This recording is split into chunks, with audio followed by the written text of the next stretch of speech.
Hello everyone, in this video we'll show you how to install the SQL Server and use Visual Studio to communicate with the SQL Server.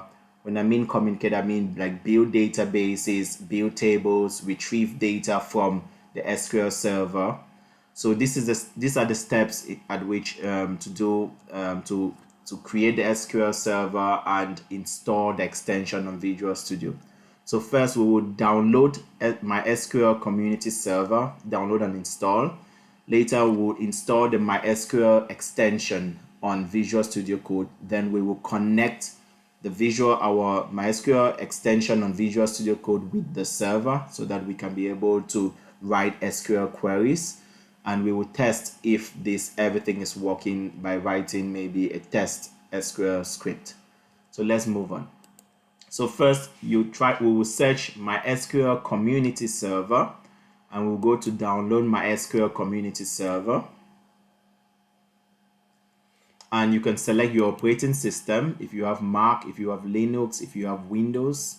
If you have Mac, you can select Mac and you can install the compressed version or the DMG, whichever version, and run and make sure you complete the installation of MySQL. In our case, in this test, we'll be showing you how to install it on Windows. So Windows, you install the MSI installer. So we download this installer and we say no thanks, just download, and it's downloading. So after it's downloaded, we go to the installer. So here is the installer. We double click on the installer to install the MySQL server on our computer. So we do next, accept, next, typical, install. So it's installing MySQL server to our computer. And completed MySQL server setup wizard. So we say finish. So it's now running the MySQL configuration. So this is MySQL server configurator. So what we are trying to do here is we're trying to configure the server. So create a connection, things like the username, the password to connect to the server. So we're creating like a connector to that server. So we put next, we put where we want this to be stored. You can write down this. The port number is important to connect to that server. So we have the port number and we'll be using TCP IP connection, which is okay. And we have the root. So the username to connect to this server is the root, and we have to create a password. So create a password, a memorable password which you want. So I've created mine.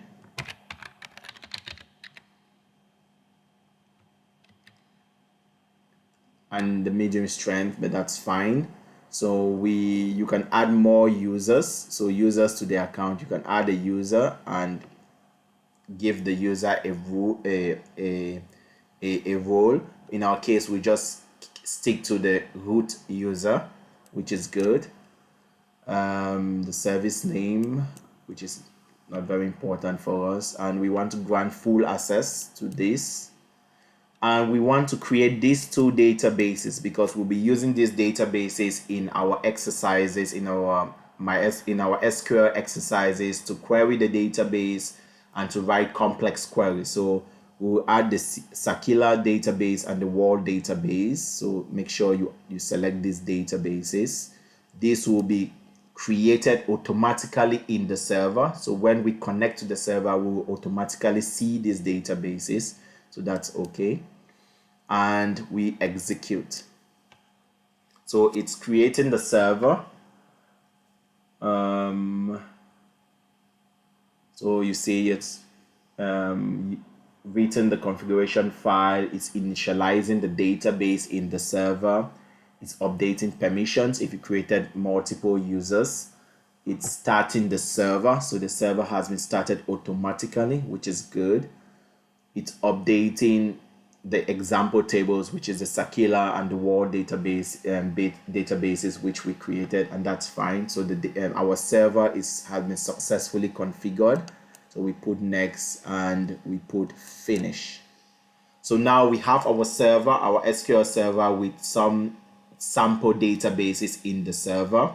We now want to configure our Visual Studio Code to be able to connect to that server. So we open our Visual Studio Code.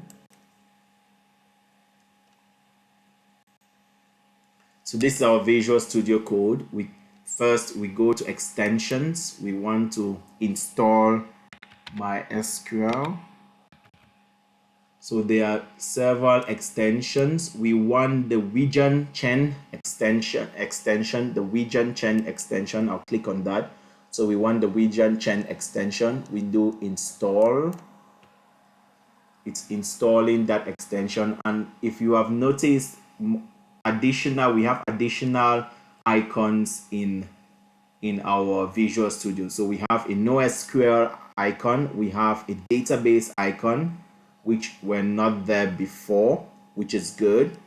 And obviously in this course we wouldn't be teaching you about NoSQL, so you can read about NoSQL. We'll be teaching you more about SQL. So we will click on the database and we want to create a connection between Visual Studio and the server which we have just installed. So we're creating a connection.